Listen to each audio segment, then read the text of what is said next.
She received an invitation to her husband's wedding, but she was still his wife. The invitation. Sometimes, the most painful betrayal doesn't arrive with a confession. It arrives in a beautiful white envelope. Sarah Bennett believed she had a perfect marriage. For 7 years, she and her husband, Ethan Bennett, had built a quiet life together in Seattle. Their home overlooked Lake Washington. Their weekends were filled with road trips and coffee dates. And Ethan often told everyone that Sarah was the best thing that had ever happened to him. At least, that's what she believed. Every morning, Ethan kissed her goodbye before leaving for work. Every evening, he came home carrying flowers, chocolates, or stories about long business meetings. He never gave her a reason to doubt him. Or perhaps, he simply became very good at lying. It was a rainy Thursday morning when everything changed. Sarah was working from home when the doorbell rang. A courier handed her an elegant ivory envelope sealed with dark red wax. "There isn't a sender's name," the courier said, "but someone paid extra to make sure it was delivered personally." Sarah thanked him and closed the door. She admired the expensive envelope. It looked like a wedding invitation. She smiled. Maybe one of Ethan's business partners was getting married. She carefully opened it. Inside was a luxurious invitation printed in gold lettering.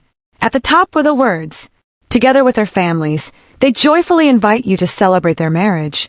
Sarah's smile remained, until she read the groom's name, Ethan Bennett. Her breathing stopped. "No!" she whispered. Her eyes moved to the bride's name. Olivia Carter. Not Sarah. Someone else. She blinked repeatedly. This had to be a mistake. There were thousands of men named Ethan Bennett. But then she noticed something written at the bottom. Venue, St. Andrew's Cathedral. Saturday, 4 p.m. That was impossible. Ethan had told her he would be in New York for a 3-day international business conference. Her hands began to shake. Then, a small folded note slipped out of the envelope. She slowly unfolded it.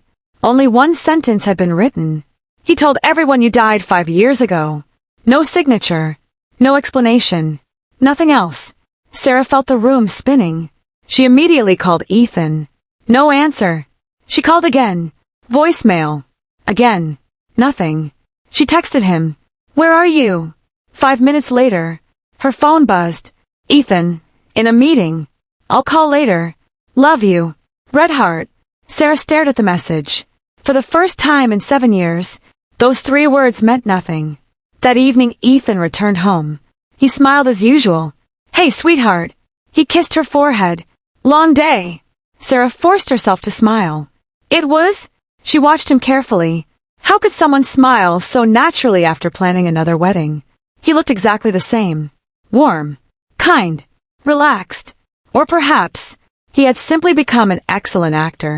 During dinner, Ethan casually mentioned, "My flight leaves tomorrow morning." Sarah looked up. "For New York." He nodded. "Big conference." Another lie. She knew it now, but she didn't confront him. Not yet. Instead she asked, "When will you be back?" "Sunday night." Sarah smiled softly. "I'll miss you." Ethan reached across the table and squeezed her hand. "I'll miss you too."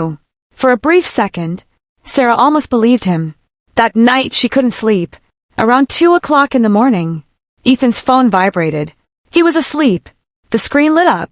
A message appeared. "Olivia Redheart, everything is ready for our big day. I can't wait to become Mrs. Bennett." Sarah felt her heart shatter. She quietly put the phone back. She didn't cry. Not because she wasn't hurt. Because the pain was too deep for tears. The next morning, Ethan left with a suitcase. He hugged Sarah tightly. "I'll call you as soon as I land." She hugged him back. "Travel safely." He smiled. "I always do." She watched him drive away. The moment his car disappeared, her smile disappeared too. She locked the front door, walked upstairs, opened a small wooden box hidden inside her closet. Inside were old family documents, photographs, a faded letter from her late grandfather, and a key, a small silver key she had never used.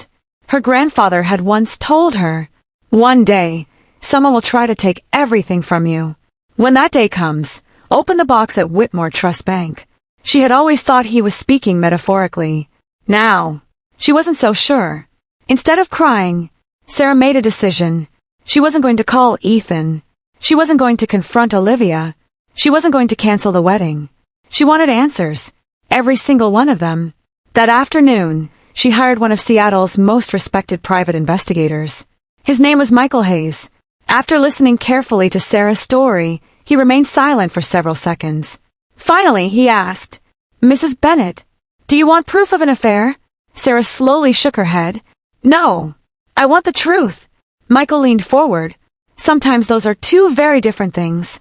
Sarah looked him straight in the eyes. "Then find me the truth, no matter how painful it is." Michael accepted the case. Within 24 hours, he called her. His voice sounded unusually serious. "You need to see this in person." Sarah arrived at his office. Several files covered the desk. Photographs, financial records, property documents, hotel reservations, private flight records. Then Michael placed one photograph in front of her. Ethan, standing beside Olivia, both smiling, both wearing engagement rings. The picture had been taken 9 months earlier. 9 months. While Ethan was still coming home every evening.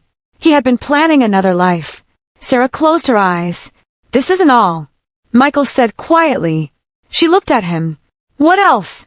He hesitated. "I found something strange." He handed her another folder.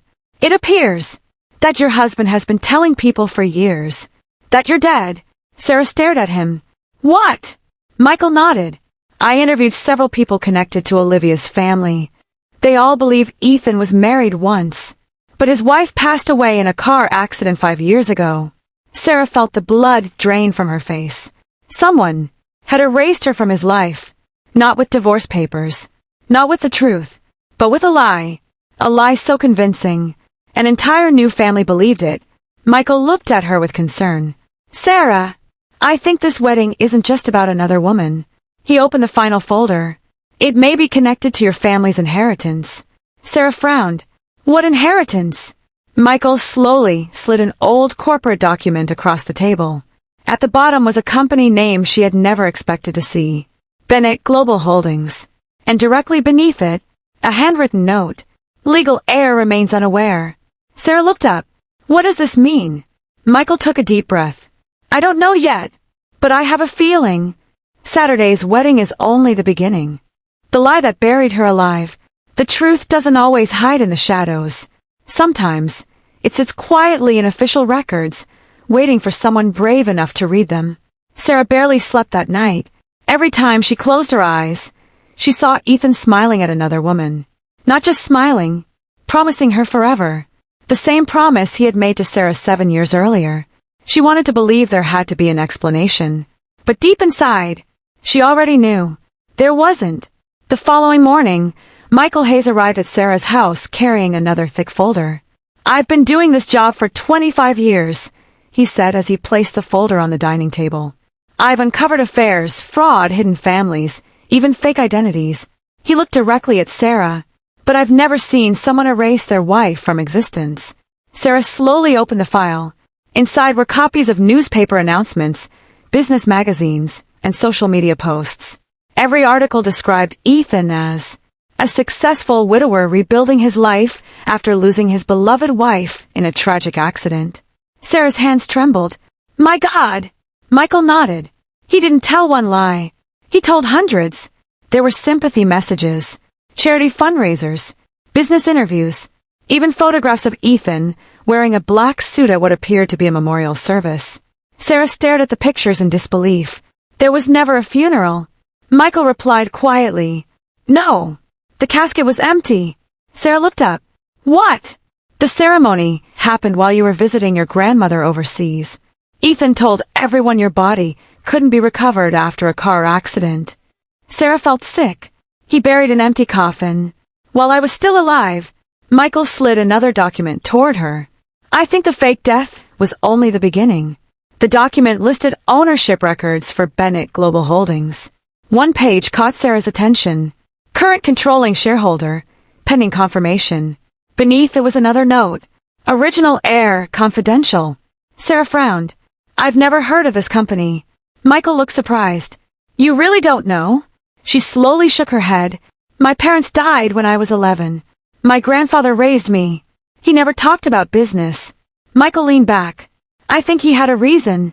Later that afternoon, Sarah drove to her late grandfather's old house. It had been empty for almost 3 years. She still had the keys. Dust covered every piece of furniture. Family photographs remained exactly where he had left them. She slowly walked into his study. The room smelled of old books and cedarwood. She remembered sitting there as a little girl while he read stories to her. Then she remembered something else.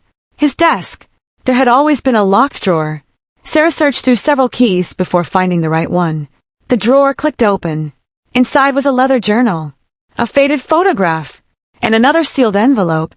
The envelope had her name written across it. For Sarah, only when the time is right. Her heartbeat quickened. She carefully opened it. Inside was a handwritten letter. My dearest Sarah, if you're reading this, someone has finally forced the truth into the light. I wanted to protect you from the greed that destroyed our family. That's why I never told you who you truly are. One day, people may come after your name, not because they love you, but because they want what belongs to you. If that day ever comes, remember this. Never fight with anger.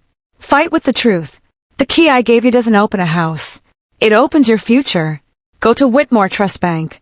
Ask for Vault 417. Everything you need is waiting there. I love you, Grandpa. Tears rolled down Sarah's face. 4 years. She had wondered why her grandfather had been so protective. Now she understood. He wasn't hiding secrets from her. He was protecting her from them. The next morning, Sarah and Michael drove to Whitmore Trust Bank. It was one of the oldest private banks in Seattle. Its marble walls and antique clocks gave the impression that time itself had stopped. At the reception desk, Sarah placed the silver key on the counter. I believe this belongs to one of your safety vaults. The elderly receptionist looked at the key. Her expression immediately changed. 1 moment, please. She disappeared through a secure door. 5 minutes later, a distinguished gentleman wearing a dark blue suit approached them. My name is Charles Whitmore. I'm the chairman of this bank. He looked at Sarah carefully. So, you're finally here. Sarah frowned. You were expecting me? Charles smiled gently. For almost 15 years, he led them through several security doors before stopping in front of a large steel vault. The number engraved on it read, 417. Charles handed Sarah the key. This vault has remained untouched since your grandfather passed away. She inserted the key. The lock turned. The heavy door slowly opened. Inside were several leather-bound folders, old photographs, legal documents, and one small wooden box. Sarah lifted the lid. Inside was an emerald necklace she had seen only once before. In an old family photograph, beneath it lay a document titled, Last Will and Testament of Henry Lawson. Sarah's grandfather. Michael carefully opened the will. His eyes widened. He looked at Sarah in disbelief. You need to read this. Sarah took the document. Halfway through, she stopped breathing. According to the will, she wasn't just inheriting money. She was the sole legal heir to Lawson International, a holding company that secretly owned nearly 48% of Bennett Global Holdings. The estimated value, over $3 billion. Sarah whispered, This can't be real. Charles nodded. It is. Your grandfather kept your identity confidential to protect you. Very few people knew the truth. Michael slowly closed the file. I think Ethan discovered it. Sarah looked at him. And that's why. Michael finished her sentence. He married you. The room fell silent. Every memory suddenly felt different. The flowers, the anniversary gifts, the promises. Had any of it been real? Or had she simply been part of someone's long-term plan? Charles broke the silence. There is something else. He handed Sarah another envelope. This was delivered to the bank 6 months ago. There were instructions to give it to you only if someone attempted to claim your inheritance illegally. Sarah carefully opened it. Inside was a single wedding photograph. Not hers. It was Ethan, standing beside Olivia. The photo had been taken months before the wedding invitation arrived. On the back, someone had written 5 chilling words. He thinks you're already dead. Sarah slowly closed the envelope. Her tears had stopped. So had her fear. For the first time since receiving the invitation, she wasn't thinking about revenge. She was thinking about justice. She looked at Michael. What time does the wedding start? 4 o'clock. Sarah stood. A calm smile appeared on her face. Then let's not keep the groom waiting. The woman in the front row, The loudest revenge isn't screaming in front of everyone. Sometimes, it's sitting quietly where everyone can see you. Saturday arrived. The morning sky was clear, but Sarah felt as though a storm was waiting just beyond the horizon.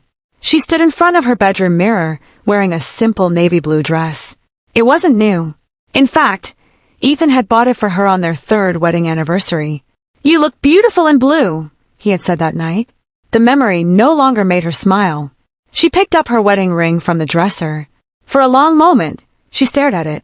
Then she slipped it back onto her finger. "Not because I still believe in us," she whispered, "but because I am still your wife." At exactly 3:15 p.m., a black sedan pulled up outside St. Andrew's Cathedral. Guests dressed in designer suits and elegant gowns filled the entrance. Luxury cars lined both sides of the street. Photographers snapped pictures of arriving guests. To everyone else, it looked like the wedding of the year. To Sarah, it looked like the stage where the biggest lie of her life would finally collapse. Michael Hayes stepped out beside her. "Are you sure you're ready?" Sarah took a deep breath. "No."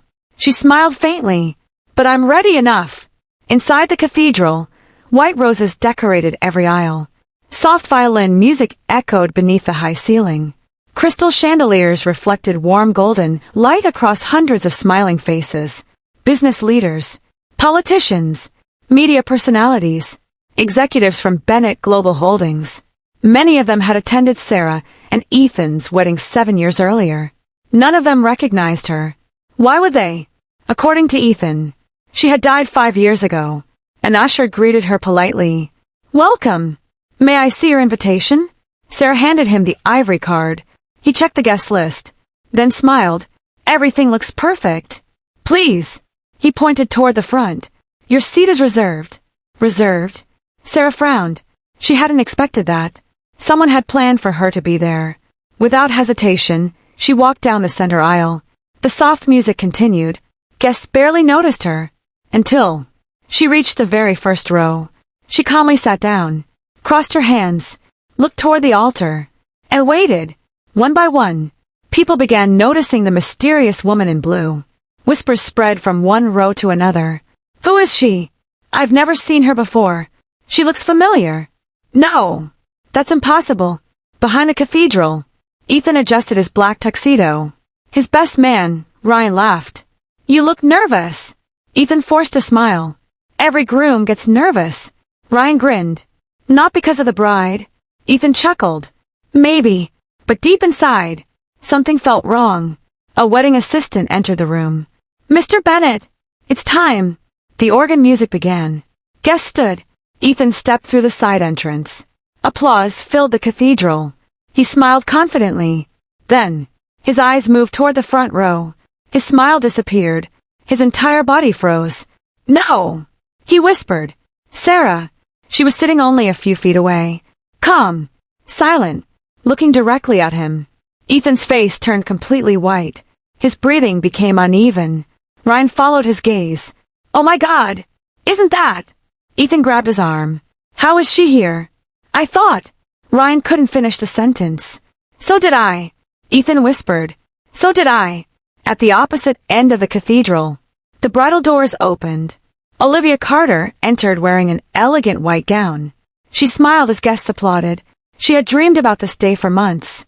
She believed she was marrying the love of her life. She believed Ethan was a widower. She believed his first wife had died years ago. Every one of those beliefs was about to shatter. Halfway down the aisle, Olivia noticed something strange. Ethan wasn't looking at her. He was staring at someone in the front row. Confused, she followed his gaze. She saw Sarah. Their eyes met for only a second. Olivia frowned. "Who is she?" Her father quietly replied, "I don't know." The ceremony began. The priest smiled warmly. "Dearly beloved, we are gathered here today." Sarah barely heard the words. She wasn't thinking about revenge. She wasn't planning to interrupt. She had made herself one promise. The truth would speak for itself. The priest turned toward Ethan. "Do you take Olivia Carter?" Ethan hesitated. His eyes drifted toward Sarah again. "To be your lawfully wedded wife." Silence. The priest repeated the question. Ethan swallowed. Before he could answer. The cathedral doors suddenly opened. A deep voice echoed through the hall. "Stop the ceremony." Every guest turned. A tall man in a charcoal suit walked inside, carrying a leather briefcase. Behind him were 2 court officers, and walking beside them was an elderly gentleman with silver hair and an elegant cane. The entire atmosphere changed. The priest frowned. "This is a private ceremony." The stranger calmly held up an official court document. "It was—" He smiled. "But not anymore." The elderly man stepped forward. Several business executives immediately stood in respect. One whispered, "That's William Ashford." Another replied in disbelief, "The founder of Ashford International? One of the richest businessmen in America. Why was he here?" The lawyer introduced himself. "My name is Jonathan Reed. I represent Ashford International and the Lawson Family Trust." Ethan's heart nearly stopped.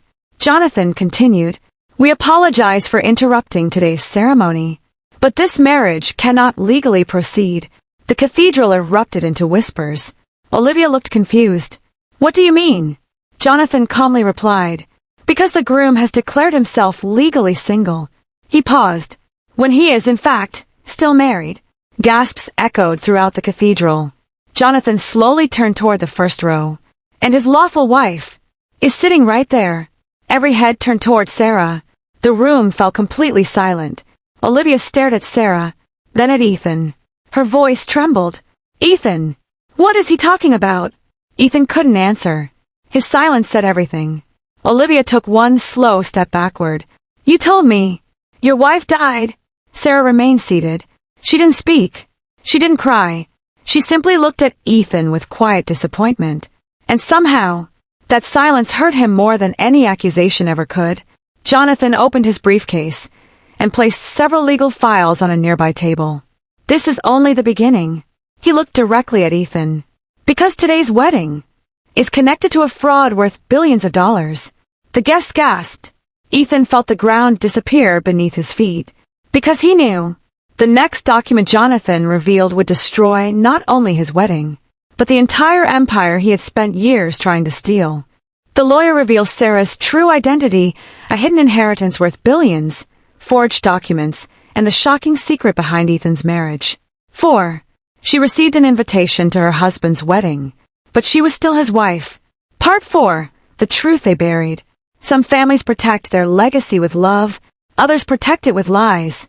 The cathedral fell into complete silence. No one moved. No one even whispered.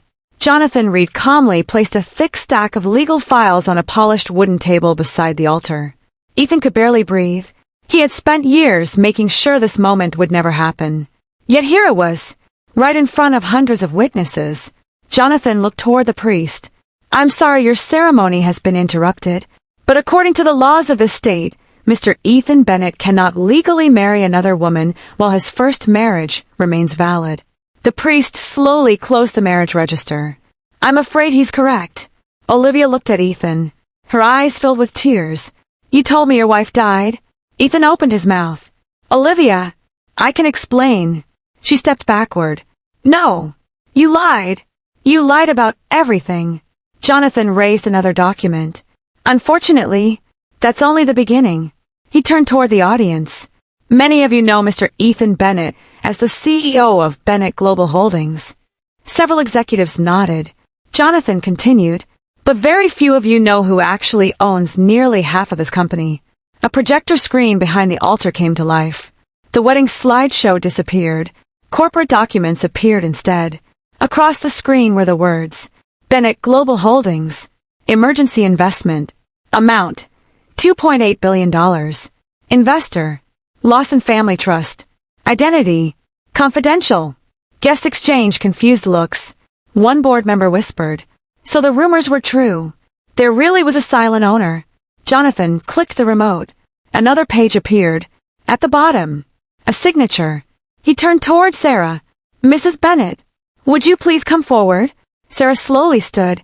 Every pair of eyes followed her. She walked toward the altar with quiet confidence. Jonathan handed her a fountain pen. "Please sign your name." Without saying a word, she signed, Sarah Bennett. Jonathan placed her signature beside the original investment agreement. A digital comparison appeared on the screen. Signature match. 99.97%.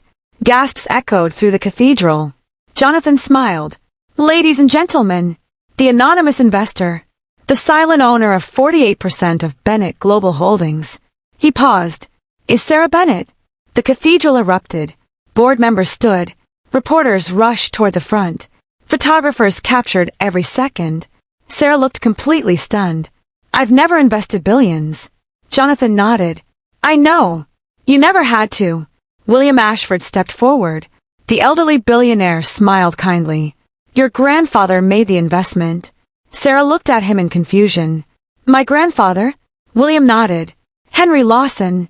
My closest friend. He knew powerful people would come after your inheritance.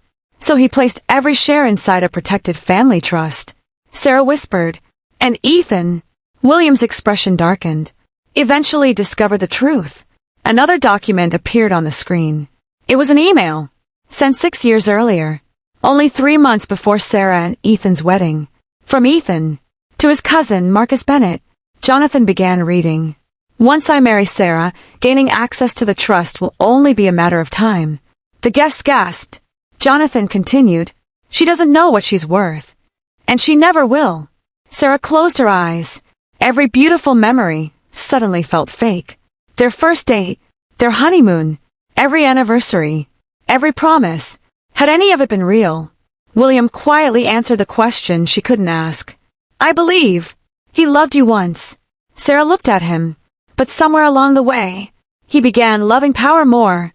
Jonathan displayed another document. This one shocked everyone. It was Sarah's official death certificate, issued 5 years earlier. Cause of death. Fatal car accident. Sarah stared at the screen. I'm standing right here. Jonathan nodded. The certificate is fraudulent. So is the funeral record. So are the insurance claims. The cathedral exploded with whispers. A woman in the audience suddenly stood. She was elderly, elegant, and shaking. Ethan, she whispered. It was his mother, Margaret Bennett. She looked at the death certificate in horror. What is this? Ethan looked away. Mom! She interrupted him. You told your own mother that Sarah died? Tears rolled down her face. I mourned her. I visited an empty grave. I prayed for her every Sunday. She turned toward Sarah. Oh, my dear. I'm so sorry. Sarah walked over and gently embraced her. None of this had been Margaret's fault. She had been deceived too. Jonathan cleared his throat. There is one final piece of evidence. The cathedral became silent again. He removed a sealed envelope. This letter was written by Henry Lawson shortly before his passing. It was to be opened only if someone attempted to steal Sarah's inheritance. He unfolded the letter, then began reading. My precious Sarah, if you are hearing these words, it means someone has chosen greed over love. Never let betrayal convince you that kindness was a mistake. People will measure your wealth. Measure their character instead. Money can build companies. Integrity builds families. One day, the truth will arrive. When it does, stand with dignity, not anger. Because truth never needs to shout. It only needs to be heard. I love you, Grandpa. By the time Jonathan finished reading, many guests were wiping away tears. Even Olivia quietly cried, not because the wedding had ended, because she finally understood she had been another victim of Ethan's lies. Jonathan turned toward the board of directors. I believe you have a decision to make. The chairman slowly stood. He looked directly at Ethan. Effective immediately. You are suspended as Chief Executive Officer of Bennett Global Holdings. Another director spoke. Your voting rights are frozen. A third added, pending a full criminal investigation. Ethan stood motionless. Everything he had spent years trying to control vanished in less than 20 minutes. Then the chairman faced Sarah. Mrs. Bennett, as the rightful majority shareholder, the board respectfully asks whether you will accept the position of interim chairwoman. The entire cathedral waited. Sarah looked toward Ethan, then toward the employees sitting in the audience. She saw fear on their faces, not fear of losing money, fear of losing their jobs because of one man's greed. She took a slow breath. I accept. A smile spread across William Ashford's face. But, Sarah continued, I accept for one reason only. She looked at every employee. This company belongs to the people who worked honestly, not to those who lied to control it. Thunderous applause filled the cathedral. For the first time that afternoon, it wasn't for a wedding. It was for justice. Ethan lowered his head. He believed he had lost everything. But he had no idea. Jonathan still hadn't revealed the one secret that could change Sarah's life forever. The greatest victory isn't making someone suffer for hurting you. It's proving they no longer have the power to hurt you. The applause slowly faded. The cathedral that had been prepared for a wedding had become the place where years of lies finally came to an end. Ethan stood alone at the altar. His tuxedo was still perfect. His reputation wasn't. For the first time in his life, there was nowhere left to hide. Jonathan Reed looked toward William Ashford. "Sir, I believe it's time." William nodded. "There is one final truth Sarah deserves to know." Sarah looked at them both. "I thought everything had already been revealed." William smiled sadly. "I wish that were true." He reached into his briefcase and removed a faded leather journal. "I promised your grandfather I would protect this until the right moment." He gently placed it in Sarah's hands. "It belonged to your parents." Sarah's hands trembled. "My parents!" She carefully opened the journal. Inside were family photographs she had never seen before. Pictures of birthdays, vacations, her mother laughing, her father carrying her on his shoulders. Then a folded letter slipped onto the floor. It was addressed to her. "To our daughter, Sarah." With tears filling her eyes, Sarah unfolded the letter. William quietly read it aloud. "My sweet Sarah, if you are reading this, then life has taken a path we prayed you would never have to walk. Wealth can be replaced. Companies can be rebuilt. But a good heart is priceless. Never allow greed to change the person you were born to be. One day you may discover that people loved your fortune more than they loved you. If that day comes, walk away with your dignity, because the people who deserve your love will never ask you to prove your worth. We will always be proud of you. Love forever." Mom and Dad. The cathedral was silent. Even the photographers lowered their cameras. Sarah pressed the letter against her heart. 4 years, she believed she had lost her parents too early.